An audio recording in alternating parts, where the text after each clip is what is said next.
I got scammed at the gas station. And that's where we're going to start today. Just a few, it was really more like a couple months ago, I was at the gas station. Now, some of you know I have an electric vehicle. You know I have a Tesla. So you're thinking, what were you doing at the gas station? Well, hey, even Tesla owners, sometimes we need a little peace tea on the way home. So I stopped at the gas station, I was snagging something, and I was making my way back to my car when a car pulled up in front of me and the window rolled down. Now, all of a sudden, I see whole families in the car. It's packed to the nines. It seems like perhaps they're going on a road trip, something like that.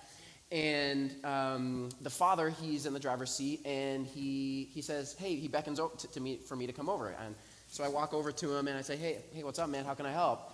And he says to me, hey, brother, I know this is like out of the blue, and I'm so sorry. I feel really embarrassed to ask this question, but I wonder if you could help my family. We're on our way to Houston, and my wallet was stolen. And so all of our money was in my wallet, my cards, my debit card, credit card, all the cash that we had. So we have nothing until I get to Houston when we get back home.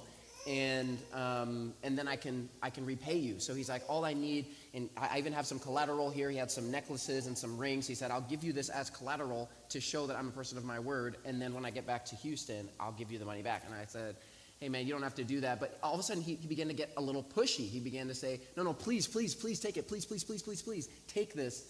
It's just like, literal like gold, like rings and gems, like jewels on here. And I'm like, I can't take this, man. Like, I'm happy to help, but no need for any of that. Like, just like, give me 1 sec. So I go to the ATM, take out some money, come back, and I give it to him. I gave him $100 because I'm thinking, hey, man, there's no way that you're going to make it to Houston without at least $100, of gas. And, he's like, I wanted some food, whatever, for his family. And so I'm like, okay, yeah, hey, man, here's $100, God bless. And I turn to leave, and he says, hey, sir, please. And I turn and I say, hey, what's going on? And he says, could I just have 250 more? And as soon as he said that, I was like, 250 more? There goes my phone. 250 more? Interesting. That's a really specific number, you brother, that you're asking for. So I was like, 250 more? And he was like, yes, please. I just don't think we're going to make it. I think we need just a little bit more just to make it to Houston. And I was like, I don't know about that. He's like, well, I have some more jewelry, please. And he opens his, like, some cars, they have that, if you're driving in the driver's seat, there's like that little drawer off to the side. He pulls out this little drawer, and it's full of jewelry. It's full of, like, gold and gems and rings and diamonds. And I'm like, you don't seem like you need money, brother. You seem like you're doing just fine. But he pulls out this, like, handful of jewelry, of bounty. And he hands it to me. He says, just hold on to this, and when I get to Houston, I can pay you back. And if I didn't think it was a scam already, his son rolled down the window behind him, and his son, it was like he had rehearsed it. His son was like, please, sir, and he was like almost crying. He's like, please, sir, please help our family. And I was like, man, the guilt trip is impressive. So I just said to him, hey, man, I know what you're doing. You don't have to do all of that. I would have just helped. So, God bless. Have a good day. And so here's my question for us today. How do we be people of generosity to people in need in the world when sometimes that generosity might come with a cost? How do we be people of generosity? How do we follow what Jesus says to do when he says, hey, give? When, man, it's kind of difficult to give. It's difficult to know when to give, when is safe to give. It's difficult to know if someone's story is true or what they're presenting. How do we be people of generosity in the world when oftentimes that generosity comes with a cost? So that's where we're going today for the next few minutes, if you would join me. I was talking with my friend Xander this week. Xander, I see you, brother. You're sitting back there. Xander told me to bring the heat. So I'm going to bring the heat. I'm with you. Also, my ADHD is really on full display today. I want to just pause and recognize my online friends. I met a few of you this week at HEB. I'm forgetting all of your names because I have ADHD, but much love to you. Thank you so much for listening and for following along. So great to have you as part of our extended community. So to our online folk, I'm with you, have not forgotten about you. Thank you for journeying with us. The next few weeks, I want to sort of slow down a little bit. As those of you who know you're part of our community, you've been involved in church the past few weeks. It's been kind of a hectic time. We've had graduation and alumni weekend prior to that, and then we have more graduations coming up in the next few weeks. So it's a crazy time. So I want to slow down. Initially, I was going to talk about giving, praying, and fasting all today, but I want to slow down and just talk about giving today and just sort of rest a little bit. So let's begin with Matthew chapter 6, verse 1. It reads like this: "Beware of practicing your righteousness before other people in order to be seen by them, for then you will have no reward from your Father who is in heaven."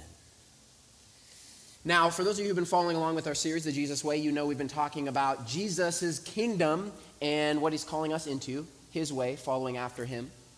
And what's up, Jonathan Felicia? Welcome. Much love. So glad you're here.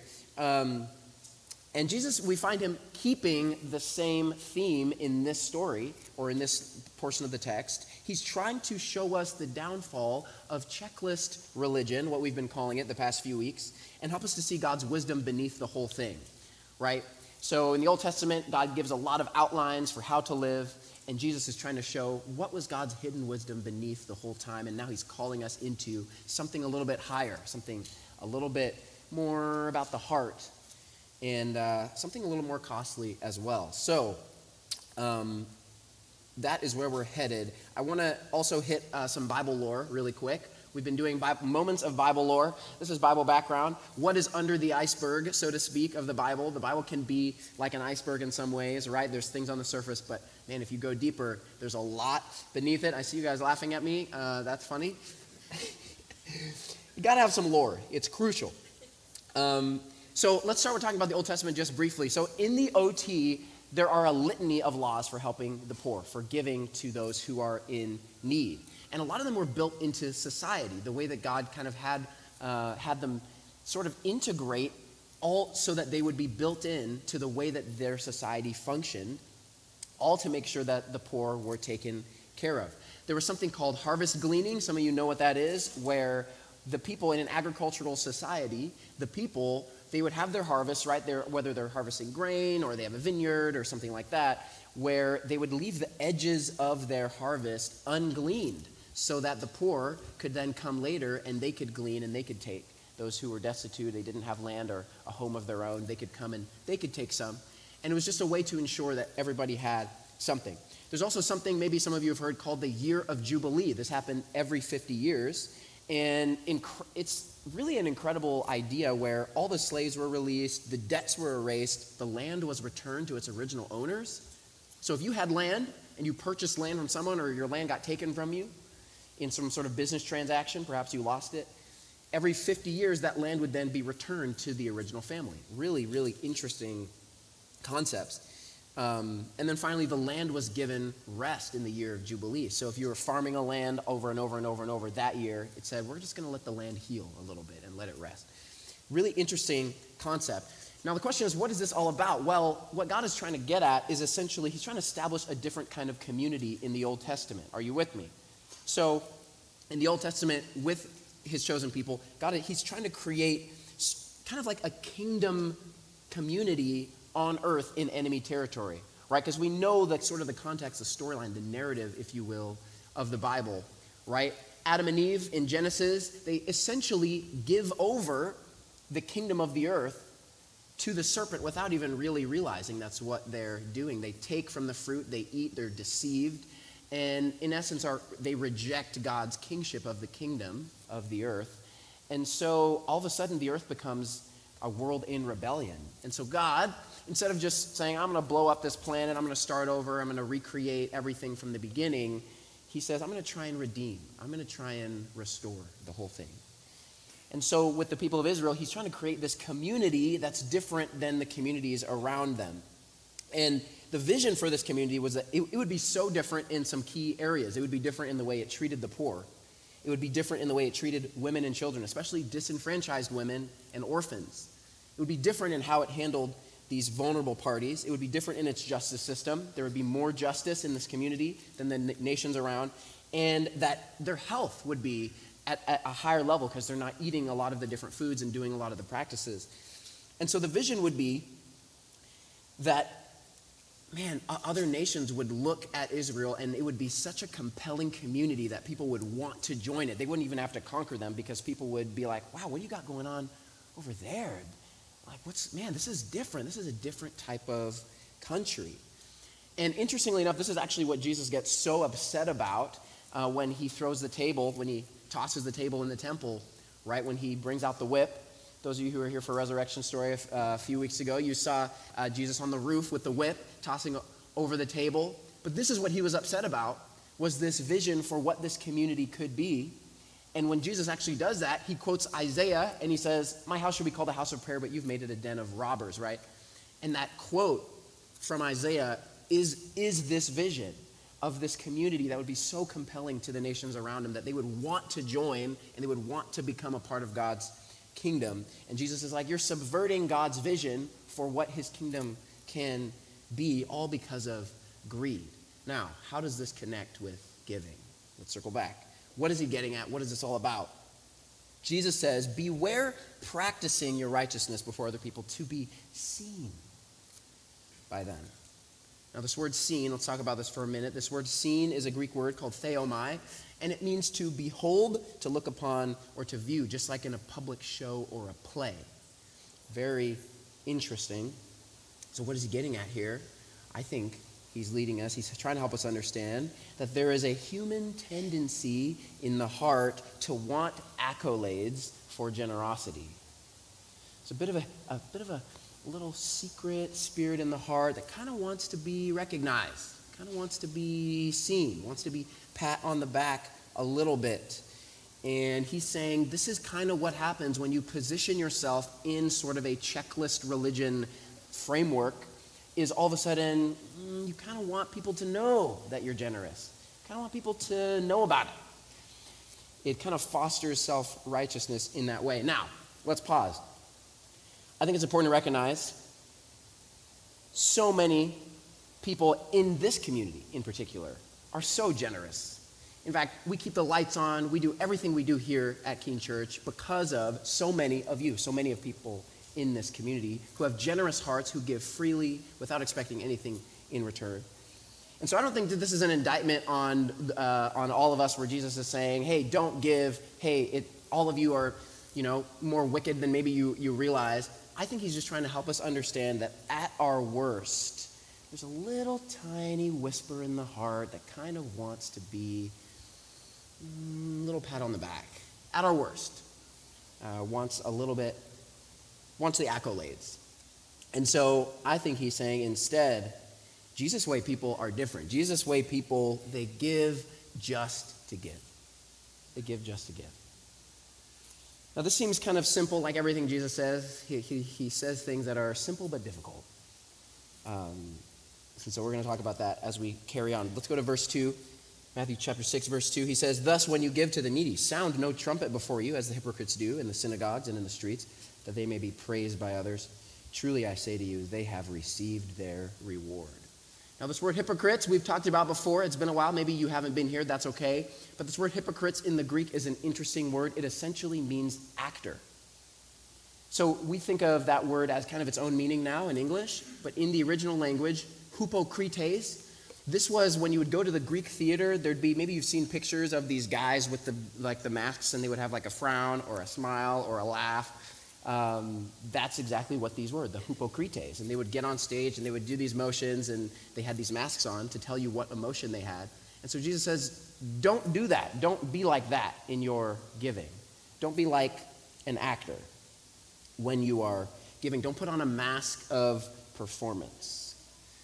I think this is really important because I think Jesus knows, he knows our tendency in our heart to kind of want to be seen by others in what we do. I think he's got the pulse of the human heart. And really, it's kind of an indictment, I think, of the old way. For some reason, This sort of checklist religion perspective, it does this to us, because when you have to manage the checklist and get everything right in order to put God in your favor, it's really too much. The burden is too high. And so you have to compensate by essentially becoming religious actors in some way. And this is exactly what happened to the Pharisees, right? They had hundreds of laws just around keeping the Sabbath alone, right? They had tiny little idiosyncrasies and tiny little justifications and loopholes and like clauses where and they did all of this so that they could keep the letter, but then also make little maneuvers around. They had one law about Sabbath in particular that I always find interesting, where you could only walk a certain amount of distance on Sabbath unless you got home, and your home would reset kind of the steps almost. It's almost like your steps on your watch or whatever, your Fitbit. It would reset it, and then you could carry on with a new set of steps. But they made an exception where a tree could be considered your house. So they kind of made a loophole. So if you stopped at a tree, the tree could be symbolically your house, and then it would reset. So you would just go to one tree, and then you go to another tree, and as long as you stopped under a tree, it would reset. So they had all these little things like that they're trying to manage all the time, and eventually it just becomes too much to manage. And so you have to kind of act at a certain level. You have to become really good at appearing to other people as if you're keeping everything. Man, don't we know about that? There seems to be a similar spirit at times today. Not all the time, and not in everyone, but maybe you've experienced that in your own life. I know I have. There was a time in my life where I feel like I was trying to manage the whole list all the time, and the list, it was huge, expansive, impossible to manage. And so eventually you just get really good at pretending. You get really good at wearing the mask. You get really good at coming across as if there's nothing wrong. Coming across as if you're not struggling with anything. Coming across as if, man, there's this sin that I just can't kick, this struggle that I have, this frustration, this doubt, this question. And then we all become really good at pretending. And Jesus is saying, no, I want a community of people that don't pretend. A community of people who know that giving is its own reward. And so many of you know this already, right? You've experienced this in your life. As I said before, we have a community of generous people here. So many of you have experienced this in your life, where you give of your own self without expecting anything in return, and then you feel blessed, right? It gives you joy. It's such a benefit to you in your life, right? So many of you are parents. We'll talk about Mother's Day. So many mothers in the room who have given of their time and their money and their energy, their mental space, right? Their mental sanity, right? Their physical health over years and years without reward, without ever expecting anything. And I know if I ever went to my mom and I said that to her, and I have, thank you for everything you've ever given. For her, it's not even a question. She never thought about it. It was never something, she never expected anything in return.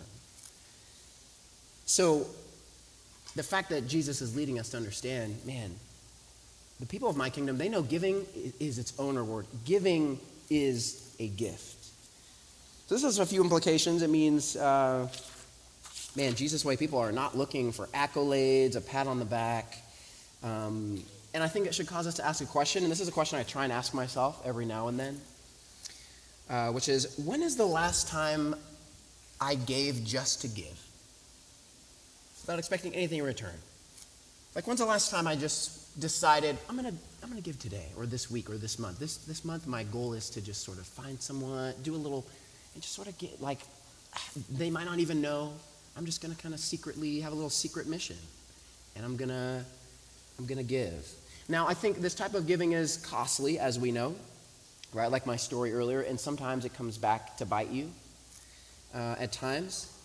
I have had many an experience like that, because I think in my younger years especially, I tended to lean a bit gullible. And, I try and have a good heart, so I try and assume the best about people, but sometimes people take advantage of that. So there have been multiple times where I've gone and tried to give, and it's coming back to burn me. Now the question is, does this mean we don't give simply because there's a potential to be burned? I don't think that's what Jesus is saying. I think he's saying have some boundaries.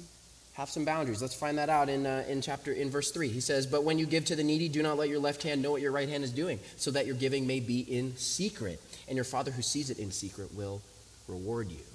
Now, what is he saying here? Do not let your right hand know what the left hand is doing. I think he's almost saying, keep the cards a little close to the chest. This might be kind of a strategy, a little way to have healthy boundaries with giving. Keep the cards close to the chest. I don't need to advertise. I don't need to always tell someone. I don't need to always let you know.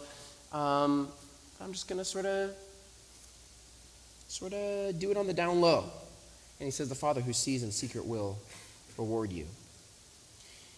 Now, the question is, why does he say this? And I think it's because there's an inherent danger, and we've kind of been talking about it already, but the danger of giving and needing an accolade, needing to be seen, needing to be tapped on the shoulder a little bit, is that I will cultivate a secret spirit of self-righteousness and self-deservedness. This is that little voice in your head that sort of says, man, I moved my whole schedule for them, but like they didn't even notice. This is that voice in your head that says, sorry, I didn't mean to attack you, Rachel. This is that little secret voice in your head that's like, man, I've done X, Y, and Z, and they have not even thanked me. They never said thank you once, right? This is that little secret little voice in your head, and you might be a truly, genuinely, generous person, but there's that little voice in the head that's like, but they haven't.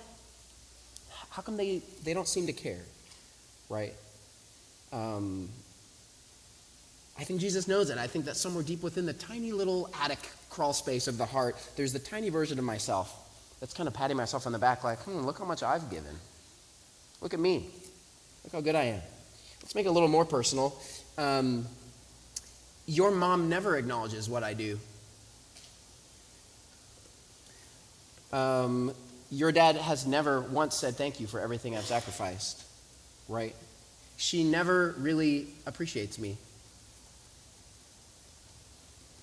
I remember there was one time where, not one time, there was a season of my marriage where I would like do these chores that I knew my wife really, really, really wanted me to do. And then I would sort of like advertise it a little bit. Like she'd get home and I'd be like, hey, hon, notice the dishes?